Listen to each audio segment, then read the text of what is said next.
Rayalaseema lift ప్రాజెక్టుతో ప్రయోజనం లేదని కేవలం 20 టీఎంసీల నీరు మాత్రమే తీసుకోవచ్చని సీఎం చంద్రబాబు అన్నారు. అనుమతులు లేని కారణంగా జగన్ హయాంలోనే ఆ ప్రాజెక్ట్ పనులు ఆగిపోయాయన్న చంద్రబాబు వ్యాఖ్యలకి మాజీ సీఎం జగన్ కౌంటర్ ఇచ్చారు. తెలంగాణ సీఎం రేవంత్ రెడ్డితో కలిసి చంద్రబాబు రాయలసీమ ప్రజలకు ద్రోహం చేస్తున్నారని ఆరోపించారు.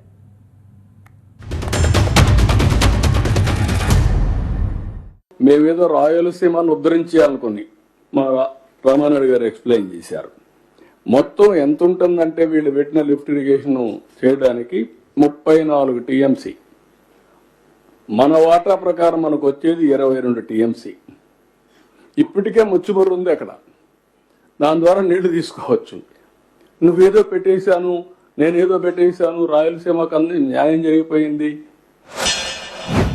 రాయలసీమ లిఫ్ట్ ఇరిగేషన్ స్కీమ్ అవసరం లేదు అంటూ వీళ్ళు మాట్లాడుతూ ఉన్న మాటలు చూస్తే రేవంత్ రెడ్డితో చంద్రబాబు నాయుడు గారికి ఉన్న రహస్య ఒప్పందానికి అధికార ముద్ర వేసినట్టే. కరెక్ట్గా రేవంత్ రెడ్డి కూడా ఇదే మాట్లాడాడు. జేఈఈ ఆస్పిరెంట్స్ కోసం మినీ జేఈఈ మాక్ టెస్ట్ జరగబోతోంది. తెలుగు రాష్ట్రాలకు చెందిన అందరూ జనవరి 11న ఈ మినీ జేఈఈ మాక్ టెస్ట్ కి రిజిస్టర్ చేసుకోండి. చంద్రబాబు నాయుడు కూడా ఆయన మంత్రి కూడా రాయలసీమ లిఫ్ట్ అవసరం లేదు అని అంటూ చంద్రబాబు నాయుడు బరి తెగించి మాట్లాడడం కూడా వాళ్ళిద్దరి మధ్య జరిగిన ఒప్పందానికి ఆమోద ముద్ర వేసినట్టే. ఒక అతను తెలంగాణ అతను 15/5/2020 ఎన్జిటికి వెళ్ళారు. 25/5/2020లో ఆయన ఒక ఆర్డర్ ఇచ్చాడు. ప్రాజెక్ట్ని మీకు ఫీజిబిలిటీ రిపోర్ట్ ఉందా, అనుమతులు ఉన్నాయా, సబ్మిట్ చేయమని అడిగాడు. అది ఇచ్చే వరకు మీరు స్టే అని స్టే ఇచ్చాడు. మళ్ళీ 22/3/2024 డిపిఆర్ లేకుండా మీరు పనులు చేశారు కానీ ఫైన్ వేశారు. 2,65,00,000 వేశారు. వాస్తవాలు ఈ విధంగా ఉంటే చిల్లర రాజకీయాలు చేయడం ఏంటండి?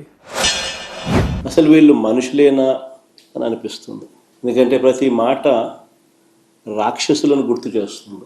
రాయలసీమ లిఫ్ట్ ఇరిగేషన్ పనులను ఆపేయాలి అని అంటూ ఏకంగా తెలంగాణ ముఖ్యమంత్రి గారు అసెంబ్లీలో క్లోజ్ డోర్ మీటింగ్లో తాను అడిగానని, తన మీద గౌరవంతో చంద్రబాబు గారు ప్రాజెక్టును ఆపేశారు అని ఏకంగా తెలంగాణ ముఖ్యమంత్రి తెలంగాణ నిండు అసెంబ్లీ సభలో వాళ్ళ రిలేషన్షిప్ గురించి, చంద్రబాబు నాయుడు గారు రాష్ట్రాన్ని ఎలా అమ్మకానికి పెట్టారు అన్న వాస్తవాల గురించి ఏకంగా రేవంత్ రెడ్డి గారు అన్న మాటలు నిజంగా చంద్రబాబు నాయుడు అనే వ్యక్తి ఒక విలన్ క్యారెక్టర్ కింద కనిపిస్తుంది.